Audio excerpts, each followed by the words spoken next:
you're here with the one and only Rene. And today we're going to be talking about success. And just like we talked about in the last episode, success is based on two main things: preparation and opportunity. But in this episode, I really want to focus on what does it take to be prepared? What does it mean to be truly prepared? And let me just start you off this way. Have you ever met someone who is too damn smooth? If you've seen the movie Crazy Stupid Love, this is Ryan Gosling smooth. You just go to the bar, he knows exactly what to say. Have you ever met someone like that? Because I have. And I used to have a friend. He took a girl on a date. And once I showed up to the restaurant, there was a huge line outside. And it was like, oh, this sucks. We're going to have to change our plans. Really wanted to eat here. I really wanted to try this place. And he's like, baby, don't worry. Well, let me see what I can do. So he walks up to the front and talks to the receptionist, and they get him a table. So they skip the whole line and just walk into the restaurant. But turns out he had made the reservation beforehand, but the girl didn't know that. That's smooth. On the other hand, you got a guy like me. And I once took a girl to a haunted house. And I thought the whole time she's going to be holding on to my arm. I'm going to be the hero of the story. So as soon as we walk into this haunted house, I didn't know that it'd be only us two. I thought there'd be a lot more people in there. So I feel like we're being followed. And I look back and they were a lot scarier than I thought. So the whole time she's holding on to my arm. And I'm like, it's okay, baby. I got you. And I was really scared, and it was so embarrassing that we actually had to kind of leave the place. It's one of the most embarrassing stories that I have, and it was a time that I was just really not smooth. Another good example. See, when you're arguing with a girl, when you're arguing with your girl, let's say, and some guys just know what to say. They know exactly the type of words that they have to say to end that fight. So they'll look down, they'll get a bit emotional. They'll shed one very emotional tear. And they'll go, this is what we do. We fight. You tell me when I'm being arrogant, and I tell you when you're being a pain in the ass, which you are 99% of the time. What do you want? What do you want? God damn it, what do you want? And how can you resist that look? You just can't do it. So after that, it's just sweet love. And on the other hand, you got a guy like me, and I really want to be the smooth guy. I really want to act like the smooth guy. So I go, I look down, I try to get the emotional tear, but everything just starts coming over me, and I can't handle it. It's like, baby, why do we fight? And you can't even understand what you're saying at that point, but she's getting really emotional too, and all of a sudden, you're both getting really emotional. It's like, and it's back-to-back argument, and it's really bad, and this could go on for a really long time. Why are some people smoother than others? What makes one person smoother than another?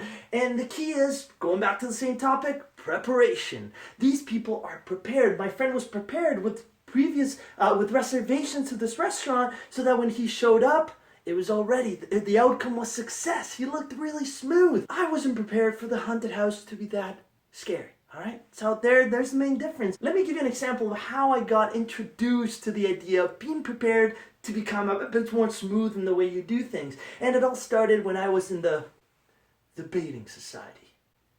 And I just wanna reiterate that debating is cool, okay? It's pretty cool. It's like boxing, but with words. So you say one fancy word, another fancy word, and all of a sudden it's a knockout punch. And just like that, you can tell that I was one of the cool kids in high school. Yeah, anyway, so I showed up to my first debate, and I didn't know a thing about debating. I didn't do any research. I wasn't prepared. So instead of being this professional guy saying a very professional speech, I go in and I'm like, hey, judges, timely timekeeper, worthy opponents, this is my speech. I got really awful marks. And the worst part was not even how I presented my story. The worst part was when I was in the cross-examination, because standing there, I'm now ready for my cross-examination. And there's this girl on the other side. You could tell she was an experienced debater because she did something like, she gave me a little smirk. And she knew that this boy's about to get his ass kicked. And at the time, I didn't know that. I thought she was being really nice to me. So when she's asking me questions, she goes, would you agree of point A? I look at my friend and it's just like, yes. And would you agree of point B? Yes. Well, given your agreement with both premise A and premise B, and now taking into consideration all the arguments that you had in your speech, would that not make your overall argument contradictory in its nature and ultimately flawed? I And then it goes back to when you were arguing with your girl. I just want to get the baby, please. So just like that, it was the most embarrassing moment of my life. I was not smooth at all, and it was just overall awful. Now, the key was preparation. I could have prepared my arguments. I should have known what they were about to say. I should have known every single question that she was going to ask me and how to properly answer it. So for my next debate, I prepared. And I found out that the debate that we were talking about had connections to Chile. And maybe in Chilean, anything I'm to say about Chile, the judge would believe me, because what's he going to do? Start Googling or believe the Chilean in front of him? So I prepared for anything about Chile. And the debate started. I'm debating again. The same girl. You won't even believe it. The same girl. And I'm sitting on my desk. Please talk about Chile. Please talk about Chile. Please talk about Chile. And to my luck, she talked about Chile. And at that point, I just never felt so good. She started asking me questions about Chile. And I give a little stretch.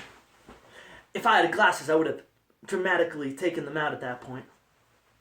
I'm on the podium and I look down and that's funny, 'cause I am Chilean. And at that point, I will always remember her face just... And I'm pretty sure the judge was all like, Taya! And my friend looks at me and he's like... And I've never felt so smooth in my entire life. And what was the key to success? It was preparation. I won that debate. I did really well. And it was all because I prepared for that debate. I'm here to tell you that success, one of the key factors to success is preparation. Because with preparation, it's almost like you can see the future. You can read minds. You can tell things before they happen. You know every single outcome to one of your actions, and you're prepared to deal with every single one of those outcomes. So now, and whenever an opportunity comes around, let's be prepared for that opportunity. A lot of us don't know how we're going to get to success. We know we want to be successful, but we don't know how we're going to get there. How about we start by preparing? You should know where all the opportunities are, prepared for every single one of them. And slowly, you'll start not only getting more smooth, but being more successful. Anyways, hope I made you laugh a little bit. Hope I helped if you were trying to find out what preparation had to do with success. Bye-bye.